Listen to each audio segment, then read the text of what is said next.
నిత్య జీవితంలో కలలు వాటి ఫలితాలు.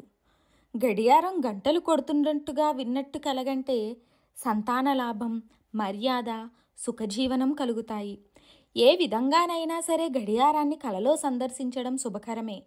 కలలో ఇనుము, స్టీలు కనిపించినచో దరిద్రం. కలలోనైనా సరే బంగారాన్ని పారేయకండి, మీకు చోరభయం సూచన. కలలో ఇత్తడి కనిపిస్తే మోసపోతారని అర్థం. కలలో సీసం కనిపించినచో ధనవంతులకు వివాదాలు కలుగుతాయి. మీరు ఇతరులకు బంగారు నాణాలు ఇచ్చినట్టుగా కలగంటే స్నేహితులు వృద్ధి అవుతారని అర్థం. కలలో వెండి ఒక ముద్దవలే చూసినా కీడు, ఆభరణాలు శుభం. తెల్లని కాగితాల బొత్తి అంటే కట్ట కలలో కనిపించడం శ్రేష్టం.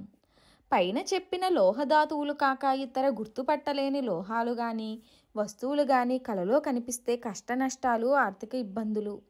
అద్దం అంటే పాదరసం పూతతో సహా కనిపిస్తే ధనవంతులకు ధనహాని, లేనివారికి ధనలాభం. ఏదైనా జాతక చక్రం కానీ కలలో కనిపించడం జరిగితే గొప్ప వ్యవహారవేత్త అవుతారు. తన పుస్తకాలు కానీ కాగితాల కట్టలు కానీ మోసుకొని పోతున్నట్లు కలగన్నచో కష్టనష్టాలు.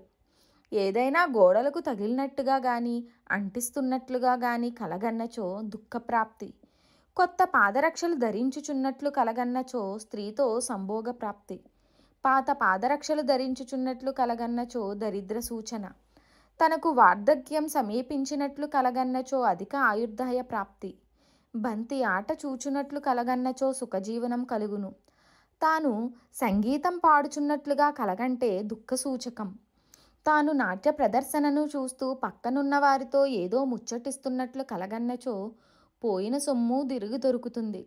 తాను చదరంగం ఆడుతున్నట్లుగా కలగంటే అయిన వారితోనే పోట్లాట సంభవించి అది ఒకరిపైనొకరు చెయ్యి చేసుకునేటంత వరకు వెళ్ళవచ్చు. తాను చీట్లపేక ఆడుతున్నట్లు కలగంటే జార పురుషుడవుతాడు. మరిన్ని మంచి వీడియోస్ కోసం మా ఛానల్ని సబ్స్క్రైబ్ చేయండి. వీడియో నచ్చితే లైక్ చేయండి, షేర్ చేయండి, కామెంట్ రూపంలో మీ అభిప్రాయాన్ని తెలియచేయండి.